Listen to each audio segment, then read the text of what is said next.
মুন্সিগঞ্জে আইন শৃঙ্খলা সংক্রান্ত মতবিনিময় সভা অনুষ্ঠিত হয়েছে।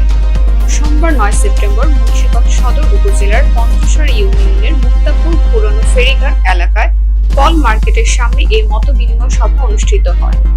মুন্সিগঞ্জ সদর থানার আয়োজনে মতবিনিময় সভায় অংশগ্রহণ করেন পঞ্চসার ইউনিয়ন সহ উপজেলার বিভিন্ন ইউনিয়ন বিএনপি নেতৃবৃন্দ ও ছাত্র জনতা। এই সময় সম্প্রতি ঘটে যাওয়া বিভিন্ন বিষয় নিয়ে আলোচনা করেন আগত অতিথিবৃন্দ।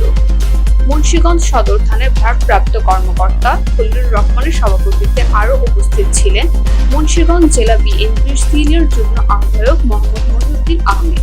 এ সময় সদর থানার অফিসার ইনচার্জ খলিলুর রহমান বলেন, সমাজে বিশৃঙ্খলা সৃষ্টিকারী মাদক ব্যবসায়ী ও সন্ত্রাসীদের কঠোর হস্তে দমন করা হবে ও থানা থেকে লুট হওয়া এখনো ৩২টি অস্ত্র আমরা পাইনি। যার কাছে থাকুক না কেন আপনারা স্বইচ্ছায় জমা দিন, না দিলে তাদের খুঁজে বের করে আইনের আওতায় আনা হবে।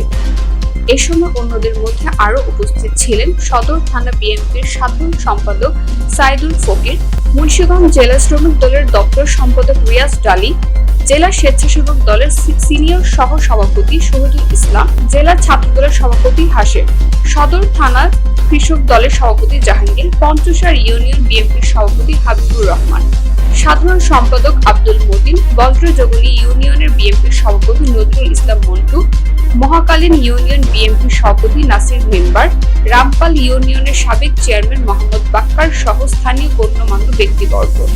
তথ্য ও চিত্রে মুন্সিগঞ্জ থেকে লিটন মাহমুদ।